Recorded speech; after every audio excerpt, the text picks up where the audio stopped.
you want to know how my work as a sort of guardian of the exhibition works. I am based in Frankfurt, so I am working for the German Film Museum, who is the institution who was initial for conceiving and producing and curating this special exhibition about Stanley Kubrick. The Film Museum in Frankfurt has put together the exhibition in 2002, 2003, and we opened it in 2004 at the German Film Museum. And it was rather successful in Frankfurt. And then we were very happy that this exhibition concept was pretty much liked, or how can I say, there was some demand coming from other institutions who are dealing with films and film culture, like Cinematheques, similar to Cineteca Nacional, and but also from museums or sites who are having a more broad, say, curatorial approach. So we were bringing this exhibition to the capital of Germany, to Berlin next year. And then we had more international requests coming from Australia, from Belgium, from Switzerland, Italy, France, and also going intercontinental again. We were in Seoul, we were in San Francisco, Los Angeles. And Cineteca Nacional is now the 16th presentation of this special exhibition about Stanley Kubrick, and we are very lucky and we are very proud that this wonderful institution is hosting this presentation now for the next 6 months. So, well, do you want to know about the adaptation of this exhibition to each particular venue? And so let's stay with the elements that are kind of the same. We are dealing with an inventory that changes little, but the core elements are remaining, we can say. So we have made a selection of elements which we considered as the most essential or most important, most significant elements to introduce the significance of Stanley Kubrick's working methods. And so we are introducing his whole career from being a young staff photographer for the Look magazine up to his latest feature film, Eyes Wide Shut. So we picked screenplays, notes, storyboards, production photographs, and they pretty much remain in place. So we have this collection, and then we find, of course, always different architectural surroundings. Can be classical museums, one-story buildings, 2- or 3-story buildings. Here at Cineteca we are dealing with 4 floors. And it's always the question how to lay out our museum narration in the space. Let's say usually we would tend to favor a chronological approach, because this exhibition is telling Stanley Kubrick's, or the story about Stanley Kubrick as film director in a chronological approach. So this is what we would try to achieve, but it's also possible to group more theme-related. Stanley Kubrick's oeuvre contains several films dealing with war, anti-war movies. You could also group together films like The Shining and The Clockwork Orange, say. We find groups of materials relating to his unrealized projects. So this is kept together more or less. But of course, it's a great challenge to adapt to the particular architectural surroundings. And we also are dealing with facilities that vary in ground floor and wall space. So here at Cineteca, I think we have up to 1,400 square meters, which is pretty big space to fill.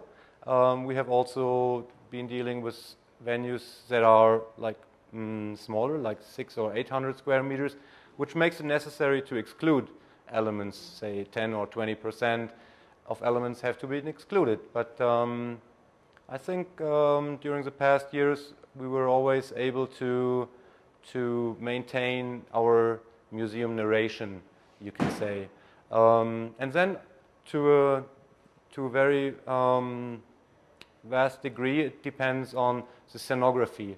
So usually we are collaborating with institutions who either have their own staff scenographer, or, as we see here at Cineteca, bring in freelance scenographers who have experience in dealing with museum locations. And then, well, it's kind of up to them to come up with some basic ideas, how they want the layout to shape up and how they want the sequence of rooms and which, say, scenographic elements they consider as relevant or important or significant to reflect upon the films or the content that is shown in the galleries. And during the past years, we have sort of established some crucial elements that we find, for instance, here in Mexico City, but we also found similar environments in Sao Paulo. Say 2001 often is represented in kind of white, shiny galleries. The Clockwork Orange milk bar setting is a crucial element for this particular movie.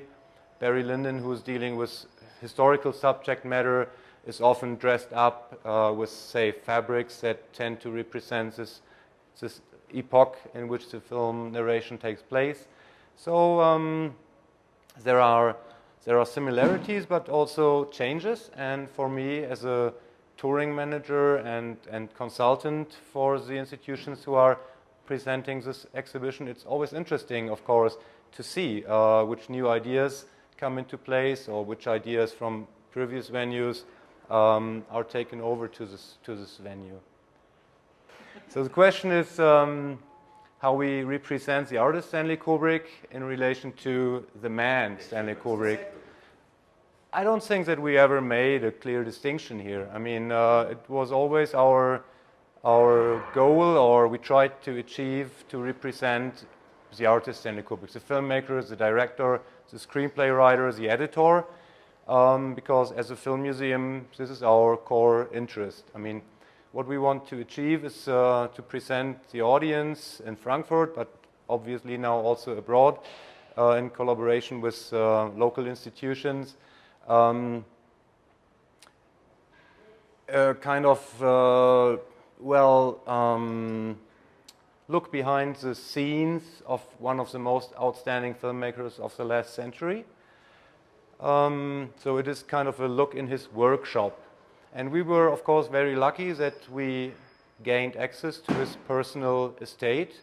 So his the house where he used to live and to produce and to write and to meet and to rehearse and to edit. So a lot of items are coming from this personal background, but they are elements that reflect or represent his filmmaker's achievements. So this exhibition is not about Stanley Kubrick, the husband or the father or the uncle. It's really about the filmmaker, and that the exhibition touches the audience is probably most likely because Stanley Kubrick himself was so personally involved in his art and his filmmaking.